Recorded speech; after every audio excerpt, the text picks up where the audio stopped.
Hello friends, সবাইকে welcome জানাই নতুন একটি ভিডিওতে। এই মুহূর্তে যে গুরুত্বপূর্ণ আপডেটটির দিকে আমরা নজর রাখবো সেটি হচ্ছে প্রাথমিক টেট 2017 এই মুহূর্তে মহা সংকটে। আরটিআই করায় ক্যান্ডিডেটকে ভুল তথ্য প্রদান করেছে প্রাথমিক শিক্ষা পর্ষদ।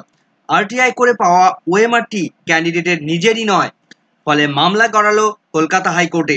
পর্ষদের সার্ভারেই গন্ডগোল রয়েছে বলে দাবি পিটিশনারদের। ফলে 2017-এর প্রাথমিক টেট নিয়ে মামলা গড়ালো কলকাতা হাইকোর্টে। তো সেই মামলাটি শুনানির জন্য লিস্টেড হয়েছে। মামলার পিটিশনাররা কি কি দাবি জানিয়েছে, মামলার সিনপসিসে কি কি রয়েছে, বিস্তারিত থাকবে। কোনো রকম স্কিপ না করে শেষ পর্যন্ত দেখতে থাকার অনুরোধ রইল। তো চলুন বিস্তারিত আমরা জেনে নিই। এই টেট 2014 কেন মহা সংকটের মধ্যে চলে যাচ্ছে আস্তে আস্তে দেখবো আমরা। তো প্রাথমিক টেট নিয়ে 2017-এর সমস্ত ডেডলাইনগুলো যদি আমরা দেখি, তাহলে আমরা দেখতে পাবো যে 31শে জানুয়ারি 2021 তারিখে এই প্রাথমিক টেট 2017 তার এক্সামিনেশন হয়েছিল, এবং তারপরে এই সমস্ত ক্যান্ডিডেটদের রেজাল্ট দেওয়া হয়েছিল 10ই জানুয়ারি 2022 সালে। এসে টেট 2017-র রেজাল্ট পাবলিশ হয়। এরপর এই মামলার যারা পিটিশনার তারা আরটিআই করেছিলেন। তো সেখানে ফেব্রুয়ারি 2022 তারিখে আরটিআই করেছিলেন, আরটিআই অ্যাপ্লিকেশন করেছিল প্রাথমিক শিক্ষা পর্ষদের কাছে। এরপর মার্চ 2022 তারিখে সেই সমস্ত আরটিআই রিপ্লে প্রাথমিক শিক্ষা পর্ষদ তাদেরকে দিয়েছিল। তারপরেই ঘটে বিপত্তি। তো মামলার সিনপসিসে কি আছে আমরা দেখে নেব। যেটা এখানে জানানো হয়েছে যে সিনপসিসে the petitioners participated in teacher eligibility TET 2017 and was deemed to be unsuccessful. এই মামলার পিটিশনাররা 2017-র প্রাথমিক টেট তারা বসেছিল, কিন্তু তারা দাবি জানিয়েছে তারা সেই টেট তারা পাস করতে পারেনি, আনসাকসেসফুল ছিল। Subsequently an application under right two information act 2005, ফলে এই সমস্ত ক্যান্ডিডেটরা আরটিআর অ্যাক্ট অনুসারে তারা আরটিআর জন্য অ্যাপ্লিকেশন করে। তো সেখানে কি জানতে চায়, to obtain the copies of the OMR sheets. সেই সমস্ত ক্যান্ডিডেটদের অরিজিনাল যে ওএমআর শিট ছিল তার স্ক্যান কপি তারা চেয়েছিল, and the original question booklet, original OMR sheet এবং অরিজিনাল কোশ্চেন বুকলেট তারা চেয়েছিল। The concern respondents have supplied with only the OMR sheet.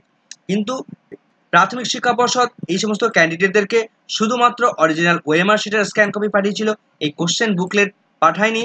But all such OMR shits are found with the server discrepancies.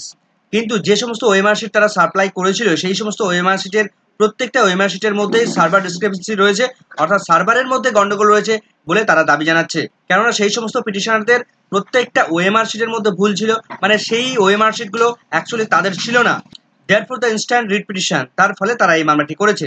পিটিশনাররা 5 নম্বর পয়েন্টে যেটা তুলে ধরেছে যে তারা 500 টাকা দিয়ে অরিজিনাল ওএমআর শিট এবং অরিজিনাল বুকলেট তারা দাবি জানিয়েছিল, কিন্তু তারা যেটা বলছে যে not provide with their original question booklet, অর্থাৎ তাদেরকে অরিজিনাল যে বুকলেট কোশ্চেন বুকলেট সেই বুকলেট তাদেরকে সরবরাহ করা হয়নি।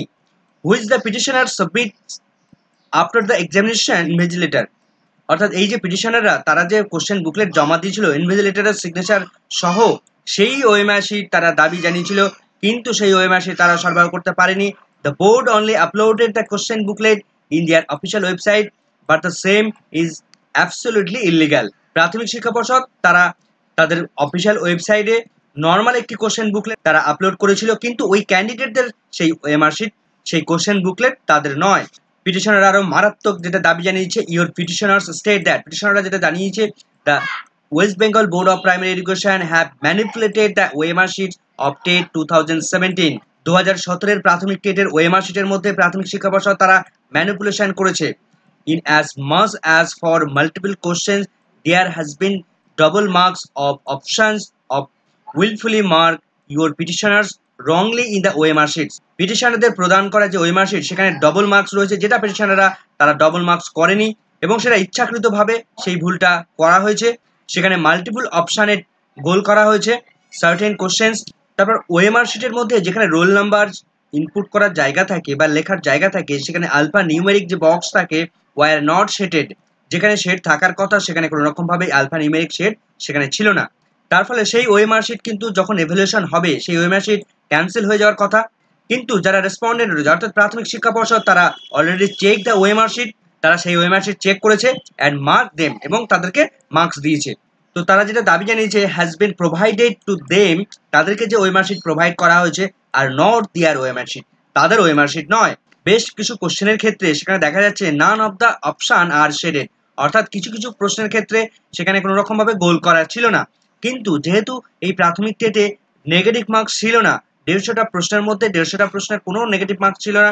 তাই সমস্ত পিটিশনাররা তারা কিন্তু সবাই গোল করে এসেছিল, এটুকু কিন্তু তারা জানে। কিন্তু কিছু কিছু কোশ্চেনের ক্ষেত্রে তাদের যে ওএমআর শিট প্রোভাইড করা হয়েছে সেখানে কোনো রকম ভাবে শেড দেওয়া ছিল না বা সেগুলো গোল করা ছিল না। Not have any negative marks, সেখানে কোনো রকম ভাবে নেগেটিভ মার্কস ছিল না। ফলে পিটিশনাররা সমস্ত প্রশ্ন অ্যাটেম্প করে এসেছিল। কিন্তু তা সত্ত্বেও পিটিশনারদের যে ওএমআর শিট প্রোভাইড করা হয়েছে সেখানে বেশ কিছু প্রশ্নের ক্ষেত্রে তারা গোল করে আসেনি, সেটা দাবি জানানো হয়েছে বা সেটা শো করছে। এবং সব থেকে আরেকটি গুরুত্বপূর্ণ দাবি জানানো হয়েছে, যে বক্তব্য সেখানে প্রকাশ করা হয়েছে, দেখুন ইয়ের পিটিশনার স্টেট দ্যাট, পিটিশনাররা তারা জানাচ্ছে the respondent authorities are a statutory bodies and the TET 2017 is public examination. প্রাথমিক শিক্ষা পর্ষদ তারা একটা স্বাধীন সংস্থা এবং তারা 2017 টেট একটি পাবলিক এক্সামিনেশন তারা কন্ডাক্ট করেছিল। The OMR sheet provided by the concern respondent, অর্থাৎ প্রাথমিক শিক্ষা পর্ষদ তারা যে ওএমআর শিট প্রোভাইড করেছে আর অ্যাবসলিউটলি ডিস্ট্রয়েড। প্রাথমিক শিক্ষা পর্ষদ যে ওএমআর শিট প্রোভাইড করেছিল সেটা অ্যাবসলিউটলি ডিস্ট্রয়েড, অর্থাৎ সম্পূর্ণভাবে ধ্বংস করে ফেলেছে, সম্পূর্ণভাবে নষ্ট করে ফেলেছে। অ্যান্ড ইললিগ্যাল, সম্পূর্ণভাবে অবৈধ একটি ওএমআর শিট তারা প্রোভাইড করেছে। As such, the Act of West Bengal Board of Primary Education as aforesaid is shrouded with illegalities and malpractice. সম্পূর্ণ প্রসেসিংটা ইললিগ্যাল ভাবে তারা সম্পন্ন করেছে। ফলে এই 17 নম্বর পয়েন্টটা কিন্তু সমস্ত টেট 2017 কিন্তু সংশয় ফেলে দিল। তো কোন ওএমআর শিট সরবরাহ করা হয়েছে সেটা আমরা দেখব। তার আগে আমরা বলবো যে এই মামলার সঙ্গে যারা পিটিশনার রয়েছেন তারা কিন্তু অনেকেই এনআইএস থেকে ডিএলএড করেছেন। তবে ফ্রেশ ওয়েস্ট বেঙ্গলের যে ডিএলএড রয়েছে, রেগুলার ডিএলএড, সেই ক্যান্ডিডেটরাও রয়েছেন। তবে আপাতত এই মামলার সঙ্গে যারা এনআইএস থেকে ডিএলএড করেছেন তারা এই মামলার পিটিশনার থেকে কিন্তু এই মামলার মেরিটটা অনেকটা কমিয়ে দিয়েছেন। কেননা আপাতত এই এনআইএস ডিএলএড ক্যান্ডিডেটরা কখনোই আর প্রাথমিকের শিক্ষক নিয়োগ প্রক্রিয়ার জন্য তারা ভ্যালিড ক্যান্ডিডেট নয়। যদিও এই মামলাটি সুপ্রিম কোর্টের অর্ডারের অনেক আগেই করা হয়েছে, সেই হিসেবে সেই পিটিশনাররা তারা কন্টিনিউ রয়েছেন। তো এই মুহূর্তে আমরা দেখে নেব প্রাথমিক শিক্ষা পর্ষদ যে ওএমআর শিটটা সরবরাহ করেছে সেই ওএমআর শিটটা দেখে নেব। তো অরিজিনাল যে এই ওএমআর শিটটা সরবরাহ করা হয়েছে, OMR sheet for teacher eligibility TET 2017, এই ওএমআর শিট সরবরাহ করা হয়েছে। তো এখানে আমরা যেটা দেখতে পাচ্ছি যে এই ক্যান্ডিডেট দেখুন 101 থেকে শুরু করে 105 এই জায়গাগুলোতে কোনো রকম মার্কিং করা নেই এবং তার নিচেও 106 থেকে 110 এই জায়গাগুলোতে কোনো মার্কিং করা নেই। 100 তার নিচেও 110 থেকে 115 পর্যন্ত এখানেও মার্ক করা নেই এবং 116 থেকে 120 এখানেও কোনো মার্ক করা নেই, কোনো ওএমআর শিটে গোল করা নেই এবং এই লাস্ট 5টি প্রশ্নের মধ্যেও কিন্তু কোনো রকম ভাবে গোল করা নেই। তো যেহেতু নেগেটিভ মার্কস নেই, এই মামলার পিটিশনাররা তারা কিন্তু দাবি জানিয়েছে তারা প্রত্যেকে গোল করে এসে এবং গোল করে আসাটা স্বাভাবিক। কিন্তু এই যে ওএমআর শিট সরবরাহ করা হয়েছে সেখানে কোনো রকম ভাবে গোল করা নেই, এটা নিয়েই তাদের সংশয় জেগেছে যে এই ওএমআর শিট তাদের নয়। তার ফলে সমস্ত ওএমআর শিট যেগুলো সরবরাহ করা হয়েছে সেগুলো প্রাথমিক শিক্ষা পর্ষদ ইলিগাল ভাবে সরবরাহ করা হয়েছে এবং সেই অরিজিনাল ওএমআর শিটগুলো তারা যে ধ্বংস করে ফেলেছে সেটা তারা দাবি জানিয়েছে। তো দেখে নেব আজ এই মামলাটি কখন উঠছে, বিস্তারিত আমরা দেখে নেব। তো আমরা এটা দেখতে পাচ্ছি, দেখুন 22শে আগস্ট 2022 তারিখে এই মামলাটি করা হয়েছিল। যে মামলার নেক্সট হিয়ারিং এর ডেট দেখুন, আজকের ডেট রয়েছে 10ই জুলাই 2024 তারিখে। এই মামলাটি মাননীয় বিচারপতি রাজেশেখর মান্থার স্যারের বেঞ্চে উঠছে। তো আমরা দেখে নেব এই মামলাটি কত নম্বর সিরিয়ালে লিস্টেড হয়েছে।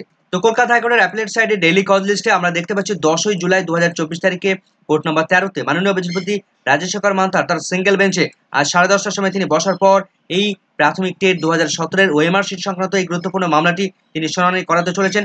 তো আমরা দেখে নেব যে এই মামলাটি আজ কত নম্বর সিরিয়ালে লিস্টেড হয়েছে, তো কখন উঠতে চলেছে এবং কত নম্বর সিরিয়ালে লিস্টেড হয়েছে আমরা একটু দেখে নিই। তো আমরা যেটা দেখতে পাচ্ছি যে এই মামলাটি 75 নম্বর সিরিয়ালে রয়েছে, কিন্তু এই মামলাটি দেখুন এখানে নিচে মেনশন করা রয়েছে 12ই জুলাই 12/7/2024 তারিখে এই মামলাটি শুনানির জন্য উঠবে। আজ লিস্টেড হলেও এই মামলাটি কিন্তু 12ই জুলাই 2024 তারিখে শুনানি করাবেন মাননীয় বিচারপতি রাজেশেখর মান্থা, সেই ডেট কিন্তু এখানে তিনি মেনশন করে দিয়েছেন। তো দেখা যাক প্রাথমিক টেট ওএমআর শিট নিয়ে 2017 টেট ওএমআর শিট নিয়ে কি কি আপডেট উঠে আসে, সেদিকে আমাদের নজর থাকবে, কি কি নির্দেশ দেন সেদিকে আমাদের নজর থাকবে। আপাতত এখানে ভিডিওটি শেষ করছি, সকলকে ধন্যবাদ।